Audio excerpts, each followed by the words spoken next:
দেশীয় কৃষ্টি, কালচার ও সংস্কৃতি নতুন প্রজন্মের মাঝে ধরে রাখতে ইতালির ফ্লোরেন্স শহরে ইতালি ফ্লোরেন্স প্রবাসী সংগঠনের উদ্যোগে আনন্দঘন পরিবেশে উদযাপিত হল বাংলা নববর্ষ ১৪৩৩।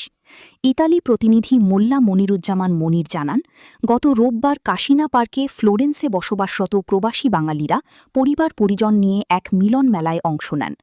নারী, পুরুষ, শিশু, কিশোর সবাই রংবেরঙের বৈশাখী পোশাকে সজ্জিত হয়ে উপস্থিত হন। সঙ্গে ছিল দেশীয় নানা পিঠা, পায়েস, মিষ্টি এবং ঐতিহ্যবাহী পান্তা ইলিশের আয়োজন, যা প্রবাসের মাটিতে এক টুকরো বাংলাদেশের আবহ সৃষ্টি করে। প্রবাস জীবনের ব্যস্ততার মাঝেও সবাই চেষ্টা করেছেন পরিবারের ছোট বড় সকলকে নিয়ে আনন্দঘন সময় কাটাতে। সকালের মিষ্টি রোদ আর প্রাণবন্ত পরিবেশ পুরো আয়োজনকে করে তোলে আরও উৎসবমুখর। অনুষ্ঠানের সূচনা হয় পবিত্র কুরআন তেলাওয়াত ও জাতীয় সঙ্গীত পরিবেশনের মাধ্যমে। এরপর শিশুদের দৌড় প্রতিযোগিতা, পুরুষদের ফুটবল খেলা এবং মহিলাদের হাঁড়ি ভাঙা ও বালিশ বদল খেলাসহ বিভিন্ন আয়োজন অনুষ্ঠিত হয়, যা অংশগ্রহণকারীদের মাঝে ব্যাপক উৎসাহ ও আনন্দের সৃষ্টি করে। অনুষ্ঠানের সার্বিক পরিচালনায় ছিলেন নাইম হোসাইন ও তাসনুবা বাড়ি বাঁধন। এ সময় ফ্লোরেন্সে বসবাসরত বাংলা কমিউনিটির বিশিষ্ট ব্যক্তি ও ব্যবসায়ীদের উপস্থিতি ছিল চোখে পড়ার মতো। সবশেষে বিভিন্ন প্রতিযোগিতায় বিজয়ীদের মাঝে পুরস্কার বিতরণের মাধ্যমে উৎসবের সমাপ্তি ঘটে। ১৪৩৩ শুভ নববর্ষ।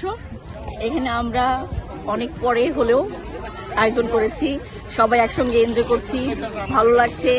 ইলিশ পান্তা খাওয়ার মজাই অন্যরকম। তো সব মিলিয়ে এই ২০০ লোকের সমাগমে আমাদের অনুষ্ঠানটি একটা সুন্দর অনুষ্ঠান সফল হয়েছে বলতেই পারি। এত সুন্দর চমৎকার অনুষ্ঠান ফিরেন্সে সচরাচর দেখা যায় না। সবাইকে ধন্যবাদ, দোয়া করবেন আমরা যেন অবশ্যই আরো বড় করে উৎসব করতে পারি। ধন্যবাদ ভাবি।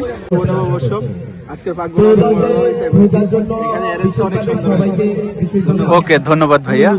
সুপরিচিত মুখ রোমান খান ভাইকে এই বাংলা নববর্ষ অনুষ্ঠানে এসে কেমন লেগেছে ভাইয়ের অনুভূতি ব্যক্ত করার জন্য অনুরোধ জানাচ্ছি। আসসালামু আলাইকুম রহমতুল্লাহ বারকাতু।